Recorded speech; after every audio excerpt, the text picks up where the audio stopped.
അസ്സലാമു അലൈക്കും വറഹ്മത്തുള്ളാഹ്. ഇന്ന് ഒരു അഭ്യർത്ഥനയായിട്ട് വന്നിട്ടുള്ളതാണ്. എൻ്റെ കാര്യത്തിന് വേണ്ടിയല്ല. നമ്മുടെ നാട്ടിൽ ഒരു പെൺകുട്ടിയെ കെട്ടിച്ചയക്കണമെങ്കിൽ എത്രത്തോളം ചെലവ് വരുന്നുണ്ട് എന്ന് നമുക്കറിയാം അല്ലെ, പ്രത്യേകിച്ച് നമ്മൾ ഈ ജീവിക്കുന്ന കാലഘട്ടത്തിൽ.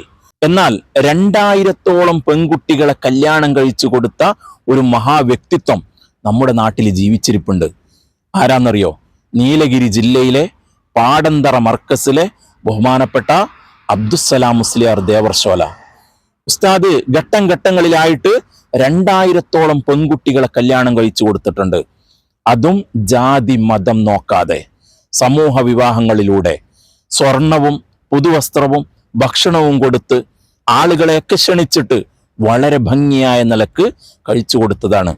ഇപ്പോ ഈ 2026 ഏപ്രിൽ മാസം 5-ാം തീയതി 850 പെൺകുട്ടികളുടെ കല്യാണവും കൂടെ ഉസ്താദ് നിശ്ചയിച്ചിരിക്കുകയാണ്.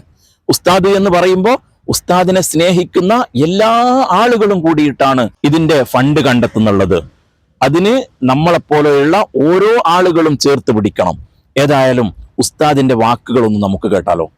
അസ്സലാമു അലൈക്കും വറഹ്മത്തുള്ളാഹി. പരിശുദ്ധമായ ദീനിന്റെ അഭിമാനവും പാവങ്ങളുടെ അത്താണിയുമായ പ്രവാസ ലോകത്തെ ICF എന്ന മഹത്തായ പ്രസ്ഥാനത്തിലെ പ്രവർത്തകരും നേതാക്കളുമായ ജ്യേഷ്ഠാനുജ സഹോദരങ്ങളെ, നമ്മുടെ 850 പാവങ്ങളുടെ സമൂഹ വിവാഹം ഈ വരുന്ന ഏപ്രിൽ 5-ാം തീയതി അഥവാ എണ്ണപ്പെട്ട ദിവസങ്ങളേ ഉള്ളൂ. പാവങ്ങളാണ് മാസങ്ങളോളമായി അവർ ജീവിതത്തിലേക്ക് കൊതിച്ച് കാത്തിരിക്കുന്ന പച്ച സാധുക്കൾ. കാര്യമായി ഒന്നും എവിടെയും എത്തിയിട്ടില്ല. ഇപ്പോഴത്തെ സാഹചര്യം കാരണം നിങ്ങൾ എല്ലാവരുടെ അരികിൽ എത്തിപ്പെടാനായിട്ട് കഴിഞ്ഞതുമില്ല. എന്റെ ശബ്ദം കേൾക്കുന്ന ജ്യേഷ്ഠാനുജന്മാരെ വലിയൊരു പ്രതിസന്ധി ഘട്ടമായതുകൊണ്ട് ഒരു ബിൽഡിങ്ങോ മറ്റോ ആണെങ്കിൽ അതിന്റെ പണി നമുക്ക് നീട്ടിവെക്കാമായിരുന്നു. ഇത് ഈ പാവങ്ങൾക്കൊരു ജീവിതമല്ലേ. ഇൻഷാ അല്ലാഹ് അവരവരുടെ കുടുംബത്തിലൊക്കെ കല്യാണം പറഞ്ഞ് സന്തോഷിച്ച് നിൽക്കുകയാണ്. നിങ്ങളാൽ കഴിയുന്ന ഒരു സഹായം, ഒരു 100 ദിർഹമെങ്കിലും ഏറ്റവും ചുരുങ്ങിയ രൂപത്തിൽ കഴിയുന്നത്. ഞാൻ 100 ദിർഹം എന്ന് UAE-യുടെ ദിർഹം എന്ന് പറഞ്ഞു. സൗദിയുടെ 100 റിയാലാണെങ്കിലും അല്ല, 10 ദീനാറോ, ഒമാനിലെ 10 റിയാലോ, കുവൈത്തിലെ 10 ദീനാറോ, ബഹ്റൈനിലെ 10 ദീനാറോ തുടങ്ങി എന്താണ് എന്റെ ജ്യേഷ്ഠാനുജന്മാർക്ക് കഴിയുന്നതെങ്കിൽ ഈ ഒരു നിർണായക ഘട്ടത്തിൽ എന്റെ ശബ്ദം കേൾക്കുന്ന നിങ്ങൾ എല്ലാവരും ഒരു ചെറിയ സഹായം ചെയ്താൽ ഈ പാവങ്ങൾക്കൊരു താങ്ങായി തീരും. ഈ സാധുക്കളുടെ കണ്ണിറഞ്ഞ ദുആ നമുക്ക് കിട്ടും. അവിടെ മനസ്സ് നിറഞ്ഞ സന്തോഷം നമ്മുടെ ജീവിതത്തിൽ വലിയ സന്തോഷവും ഐശ്വര്യവും ബറക്കത്തും അല്ലാഹു ഏറ്റിത്തരാൻ കാരണമാകും. നിങ്ങൾ ഒരു ചെറിയ സഹായമെങ്കിലും ചെയ്തു തരണേ. ഉസ്താദ് പറഞ്ഞത് കേട്ടില്ലേ? നമ്മൾ ഓരോരുത്തരും സഹായിക്കണം. നമ്മുടെ കയ്യിൽ സഹായിക്കാൻ ഒന്നുമില്ലെങ്കിൽ ഈ വീഡിയോ ഷെയർ ചെയ്തിട്ടെങ്കിലും സഹായിക്കണം. ഈ വീഡിയോ എന്ന് പറയുമ്പോൾ എൻ്റെ വീഡിയോ തന്നെ ഷെയർ ചെയ്യണമെന്നൊന്നും ഞാൻ പറയില്ല. ഉസ്താദ് ഈ പറയുന്ന ഉസ്താദിന്റെ വീഡിയോ ഷെയർ ചെയ്തിട്ട് എല്ലാ ആളുകളിലേക്കും എത്തിച്ചിട്ട് കഴിയുന്ന ആളുകളെ കൊണ്ടൊക്കെ അതിൽ സഹായിക്കാൻ വേണ്ടി പറയണം. അതൊക്കെ നമ്മുടെ ബാധ്യതയാണ്, നമ്മുടെയും കൂടെ കടമയാണ്. കാരണം കഴിവില്ലാത്ത ആളുകളുടെ കണ്ണീരൊപ്പുക എന്നുള്ളത് അതിനേക്കാളും വലിയ കാര്യങ്ങളൊന്നുമില്ല. അള്ളാഹുവിന്റെ റസൂൽ സല്ലല്ലാഹു അലൈഹി വസല്ലമ തങ്ങള് പാവങ്ങളെ സഹായിക്കുന്നതിനെ കുറിച്ച് ഒരുപാട് ഹദീസുകൾ പറഞ്ഞിട്ടുണ്ട്.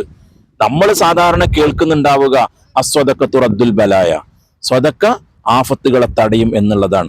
എന്നാൽ ആ ഒരു അർത്ഥം മാത്രം വെച്ച് നോക്കിയാൽ, അതിന്റെ അർത്ഥം ചിന്തിച്ചു നോക്കുന്ന ആളുകൾ, പണ്ഡിതന്മാര് പറഞ്ഞത് ഖബറിലുള്ള ശിക്ഷയെ പോലും, അതും ഒരു അദാബല്ലേ? ആഫത്ത് എന്ന് പറയുമ്പോൾ ഖബറിലുള്ള ശിക്ഷയും ഒരു ആഫത്തല്ലേ? ആ ശിക്ഷയെപ്പോലും തടയുമെന്ന് മഹാന്മാരായ പണ്ഡിതന്മാർ ആ ഹദീസിന് വിവരണം നൽകിയതായിട്ട് നമുക്ക് കാണാൻ കഴിയും. ഇങ്ങനെ ഓരോ ഹദീസുകളെയും എടുത്തു നോക്കുമ്പോൾ നമ്മൾ തന്നെ പല സ്ഥലങ്ങളിൽ നിന്നും ഞാൻ തലനാരിഴക്ക് രക്ഷപ്പെട്ടു പോയതാ, ഇങ്ങനെ പലതും നമ്മൾ പറയാറില്ലേ? അതൊക്കെ ആരെങ്കിലും ദുആ കൊണ്ടായിരിക്കാം. അല്ലെങ്കിൽ നമ്മൾ എന്ത് ചെയ്തിട്ടാണ്? നമ്മൾ അല്ലാഹുവിലേക്ക് ചെയ്യുന്ന ഇബാദത്തുകൾ, അതിന്റെ പരിപൂർണത നമുക്ക് ലഭിക്കുന്നുണ്ടോ?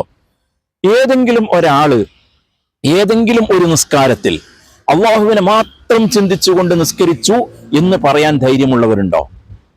ദുന്യവിയായ ഒരു ചിന്തയും വരാതെ ഞാൻ നിസ്കരിച്ചിട്ടുണ്ട് എന്ന് പറയാൻ നമുക്ക് കഴിയോ? അപ്പോ എല്ലാ ആളുകളുടെയും ദുആകളും മറ്റുമാണ് നമുക്ക് ലഭിക്കുന്നത്. അതിന് നമ്മൾ കഴിയുന്നതും പാവങ്ങളെ സഹായിക്കുക. ഇതുപോലെയുള്ള അതും അത്രയും അർഹരായ ആളുകളെയാണ് ഉസ്താദ് കണ്ടെത്തിയിട്ടുള്ളത്. അതുകൊണ്ട് നമ്മളെല്ലാവരും കഴിവിന്റെ പരമാവധി സഹായിക്കാൻ അല്ലെങ്കിൽ സഹായിപ്പിക്കാൻ വേണ്ടി ശ്രമിക്കുക. അല്ലാഹു തആല തക്കതായ പ്രതിഫലം ദുനിയാവിലും ആഖിറത്തിലും നമുക്കെല്ലാവർക്കും നൽകുമാറാവട്ടെ. ആമീൻ യാ റബ്ബൽ ആലമീൻ. അസ്സലാമു അലൈക്കും വറഹ്മത്തുള്ളാഹി.